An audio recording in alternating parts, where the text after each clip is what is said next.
Hey guys, what's going on here? We're here for another edition of Syber Skool, and I have my awesome friend Jacob from EVGA. How you doing, Jacob? Doing great, thanks.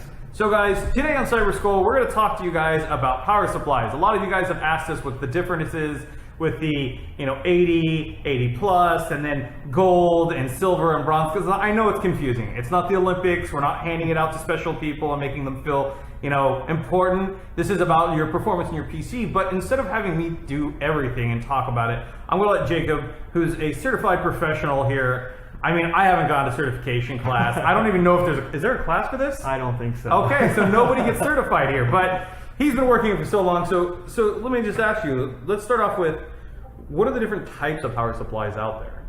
Yeah, so there is quite a few different categories, you could say, for power supplies. We have, obviously, our different wattages of power supplies. We have, today at EVGA, we have from 430 watts all the way up to 1600 watts. Jesus. If you need 1600 watts of power. What would the 1600 watts be used for?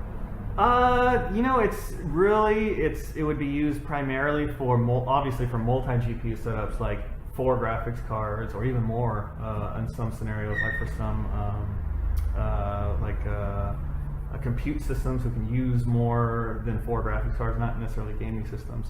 So that's where we see it most often used. But most people fall in like the 650 to 750 watt range. That can serve just about all the configurations, even high-end configurations today. Nice. Okay, so we've always got the questions from people asking, what is the difference between gold, bronze, and gold, bronze, and silver? I almost forgot silver.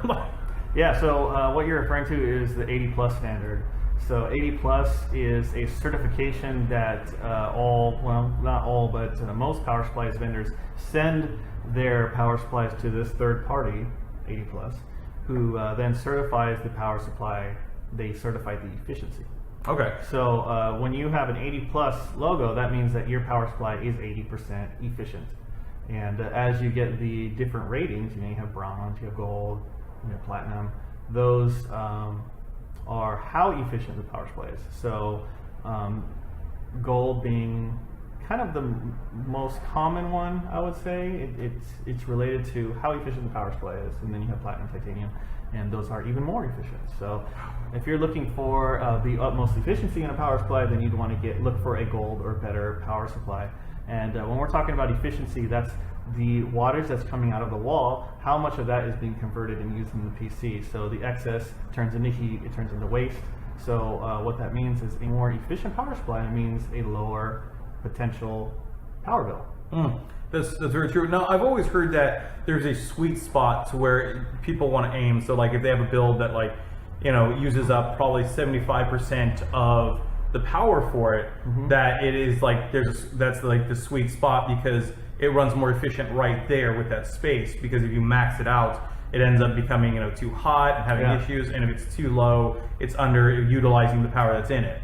Yeah. So with EVGA, we rate the power supplies in continuous power. So that means that if you have 1600 watts, it's able to deliver 1600 watts of power. However, the power supply is most efficient at right around 50% utilization. So whatever your system uses, maybe 300, 400 watts, if you double that number and you get a power supply at that wattage range, that'll deliver the most efficient power for your system. But even up to the max rated capacity, it is able to still be very efficient, especially the 80 plus gold and higher. Awesome. Okay, so in the last part of this, I want to make for everyone is, so for like say, and this is kind of like a ballpark, like if somebody's like a budget buyer, what kind of like standard would you suggest? Would you say like bronze and silver? And then if somebody wants a little more of a higher end, you'd be like, gold and platinum. And then like for the very high end, probably say like titanium in that part? Yeah, so if you're a budget gamer, I would say an 80 plus bronze is probably okay for most setups, and can save some money there. And then if you're looking for something more high end, for an enthusiast, I would target gold or better. Perfect. All right, guys. So there you go. There's a scoop on power supplies that you guys have always been asking for. We want to say thank you to Jacob for coming by from EVGA. And guys, thank you for stopping by Syber Skool. If you enjoyed the video, guys, please make sure that you like, share, and comment. If you guys have any questions for us in the future to tackle, please just leave them in the comment section below and we'll make sure to check them out. All right, guys, have a good one. Bye.